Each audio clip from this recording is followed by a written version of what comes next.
Good evening, welcome to Bizworld. Malaysia's second round of economic package should have a slight change of strategy, from stimulating the economy to protecting the productive potential as both the health and economic crisis worsen. According to the Khazanah Research Institute KRI, the central tenets of this protection strategy should focus on a massive employment retention program.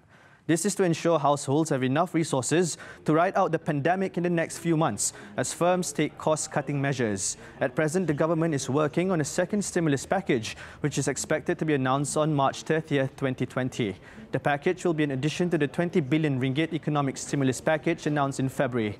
In the first package, the government introduced one version of the employment retention strategy called the Employment Retention Program ERP, which is an extension of the Employment Insurance Scheme EIS.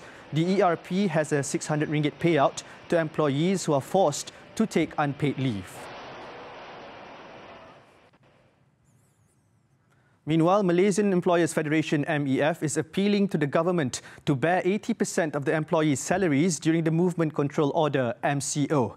According to its Executive Director, Datuk Shamsuddin Bardan, the government has the national reserves of more than 400 billion ringgit, which is more than enough to pay the salary of private sector employees. He said the directive that employers pay full wages and allowances during the MCO adds a lot of financial constraint on employers already under pressure due to the COVID-19. He also stressed that if the policy of loading all the burden squarely on the employers continue, many businesses will soon be forced to wind up.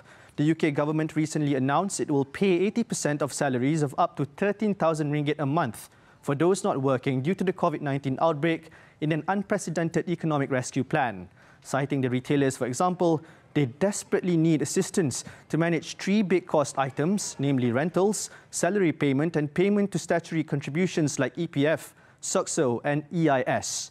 Datuk Shamsuddin said the government can mediate the landlords and tenants to bring down the cost of rentals. He also urged the government to declare COVID-19 outbreak in Malaysia as equivalent to force majeure clauses so that businesses can claim consequential loss from insurance companies if such a move is made.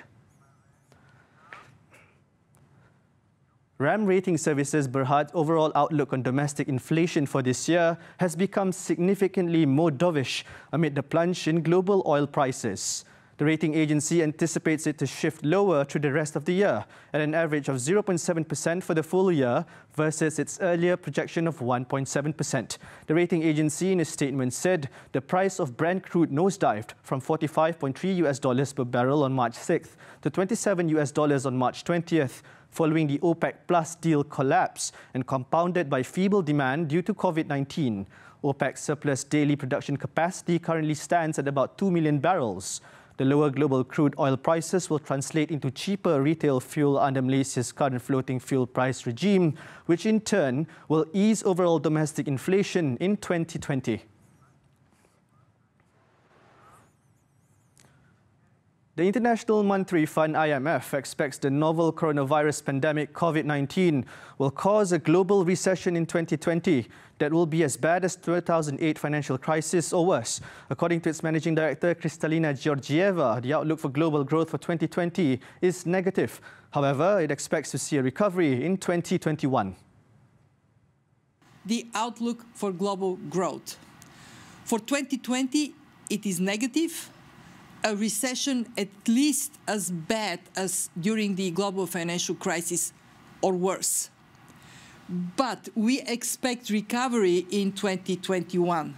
Economic impact is and will be severe, but the faster the virus stops, the quicker and stronger the recovery will be.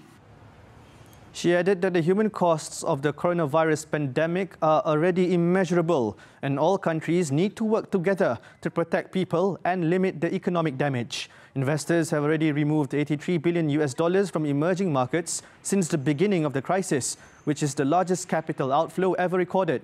Meanwhile, nearly 80 countries have already requested emergency aid from the IMF to deal with the virus outbreak. That's all the time we have for Bizworld. I'm Arif Subhan. Please stay at home and stay tuned to TV3.